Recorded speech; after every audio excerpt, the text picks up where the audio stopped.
और उनकी कार अचानक फिसल कर टकरा जाती है। ये सब सुरक्षित होते हैं, लेकिन कार बर्फ में अब फंस चुकी है। डेरेक गुस्से में टॉड पर चिल्लाने लगता है। मैडी उसे शांत करने की कोशिश करता है, लेकिन वह नहीं मानता। फिर सभी कार से बाहर उतरते हैं और टॉड गाड़ी से स्पेयर टायर निकालने का फैसला करता है। कार में एलिसन नजरें जंगल की ओर टिकाए बैठी होती है और कहती है कि हम यहाँ से कभी नहीं निकल पाएंगे। ब्री चिंता से पूछती है इसका क्या मतलब। मिलकर कार को बर्फ से बाहर निकालने की कोशिश करते हैं। वहीं एलिसन डर के मारे जंगल की ओर घूरती रहती है। जिल उसे पिया। फिर जिल अकेली जंगल की ओर बढ़ जाती है। अंदर पहुंचकर उसने पेड़ों के बीच से आती अजीब सी आवाजें सुनती है। आवाजें उसे धीरे धीरे एक अनोखे पेड़ तक ले जाती है।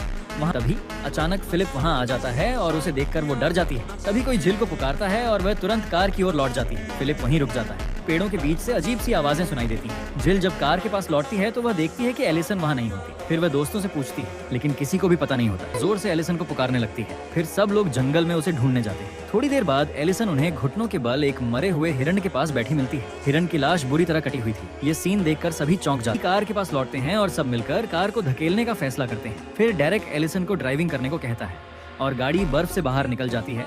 लेकिन जब डेरेक झुककर अपने जूते का लेस बांध रहा होता है, तभी एलिसन अचानक कार से उसे कुचलने की कोशिश करती है।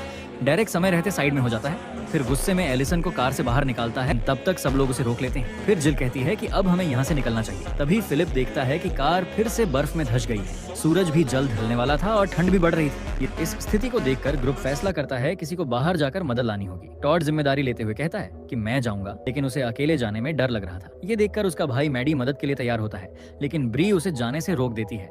तब एलिसन उसके साथ जाने को तैयार हो जाती है। जिल उसे रोकने की कोशिश करती है, लेकिन वह दृढ़ थी। फिर दोनों मिलकर दोस्तों को अलविदा कहते हैं और मदद लेने के लिए उस खतरनाक जंगल की ओर बढ़ जाते हैं। अब रात हो जाती है। कार के अंदर ठंड इतनी बढ़ जाती है कि सबके हाथ पांव सुन्न होने लगते हैं। तभी बाहर से एक अजीब सी आवाज आती है, मानो कोई बर्फ पर घिसट रहा हो। जिल घबराते हुए कहती है शायद कोई जानवर होगा, लेकिन बात पूरी भी नहीं होती कि अचानक जोर से कुछ कार से टकराता है। कुछ ही देर बाद जैसे कोई बहुत नजदीक आ रहा हो। ये सुनकर सब दरवाजे लॉक कर लेते हैं। फिर से कार पर कुछ टकराता है। डेरेक को अब सब्र नहीं होता और बाहर निकलने ही वाला होता है, लेकिन जिल उसका हाथ पकड़कर रोक लेती है। तभी डेरेक को एक ख्याल आता है। वह कार की हेडलाइट्स चालू कर देता है। तेज रोशनी से सामने का सीन साफ हो जाता है और आगे का नजारा देखकर सब दंग रह जाते हैं। वो कोई अनजान खतरा नहीं होता, बल्कि वो एलिसन होती है। उसे देखते ही सभी बाहर भागते हैं और एलिसन को संभालकर कार में ले आते हैं उसके, लेकिन कहीं कोई गहरा जख्म नहीं दिखाई देता। ब्री कांपती आवाज में कहती है ये खून शायद किसी और का है। ये सुनकर मैडी का दिल धक धक करने लगता है। उसके दिमाग में सिर्फ अपने भाई टॉड का ख्याल घूमने लगता है। उसी समय मैडी की नजर एलिसन के हाथ पर पड़ती है, जिसमें कुछ